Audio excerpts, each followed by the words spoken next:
কারো মিষ্টি কথাই কখনো গলে যাবেন না। একটু বুদ্ধি বিবেচনা করে কাজ করুন, কারণ সবার কথায় সবার কাজে সবসময় সত্যতা থাকে না। কথাটা কেন বলছি, তাহলে পুরো গল্পটা শুনুন। একদিন শেয়াল গাধাকে বলল, জঙ্গলের রাজা সিংহ তোমাকে স্মরণ করেছে। গাধা অবাক হয়ে বলল, সিংহ আমাকে রেখেছেন, কিন্তু কেন? শিয়াল বলল, কি আর বলবো, তোমার মতো সুন্দর আর বলিষ্ঠ দেহের অধিকারী পশুকে সিংহ কেন ডেকেছেন আমি বুঝতে পারছি না। এর কারণ মনে হয় সিংহ অনেক দিনের জন্য কোথাও যাবেন, তাই জঙ্গলের দায়িত্ব তোমাকে দিয়ে যেতে চাচ্ছেন। গাধা খুব খুশি হলো এবং শিয়ালের কথাই ভুলে গিয়ে সিংহের কাছে চলে গেল। কিন্তু সিংহ গাধার উপরে হামলা করে বসলো। গাধার ভাগ্য ভালো ছিল যে ওখান থেকে সে পালাতে সক্ষম হলো। যখন গাধা সেখান থেকে পালাতে লাগলো, শিয়াল বলল, কি ব্যাপার, কি হয়েছে, পালাচ্ছ কেন? গাধা বলল, পালাবো না তাহলে কি করব?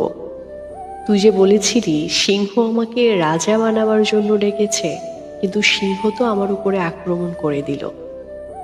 এই যে দেখো, আমার কান খেয়ে ফেলেছে। শিয়াল বলল, কান খায়নি, কান ছোট করেছে বোকা। যখন তোমার মাথায় রাজমুকুট পরাবে, তখন তোমার এই লম্বা কানের জন্য সেই মুকুট পরাতে পারবে না, তাই কান ছোট করে দিয়েছে। গাধা আবারও শিয়ালের কথায় বিশ্বাস করলো। এইবারও সিংহ গাধাকে আক্রমণ করলো। গাধা যেমন তেমন ভাবে বেঁচে গেল। যখনই গাধা পালাতে লাগলো, তখনই শিয়াল আবার বলল, তুমি তো গাধা, গাধাই রয়ে গেলে।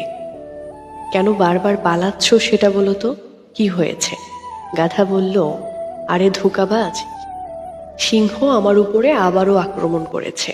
মেনে নিলাম রাজমুকুট পরাবার জন্য কান খেয়ে ফেলেছে, তো আমার লেজে কোন সমস্যা ছিল, বা লেজে কোন রাজমুকুট পরাবে যে লেজ খেয়ে ফেলেছে? সে আরো বলল, মূর্খ, শোনো, যখন তুমি রাজা হবে।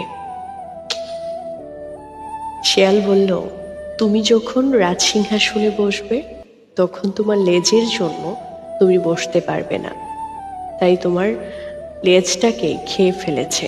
তোমার লেজের জন্য ঝামেলা হবে বিধায় তিনি লেজটাকে খেয়ে ফেলেছে। গাধা বলল, ও আচ্ছা, এই ব্যাপার ছিল তাহলে। গাধা আবার সিংহের কাছে গেল, কিন্তু এইবার আর গাধা কোনো সুযোগ পেল না। সিংহ সাথে সাথেই গাধাকে আক্রমণ করে ফেলল এবং মেরে ফেলল। সিংহ শিয়ালকে বলল, আমি এর শরীরের একটা অংশ খেয়ে ফেলেছি,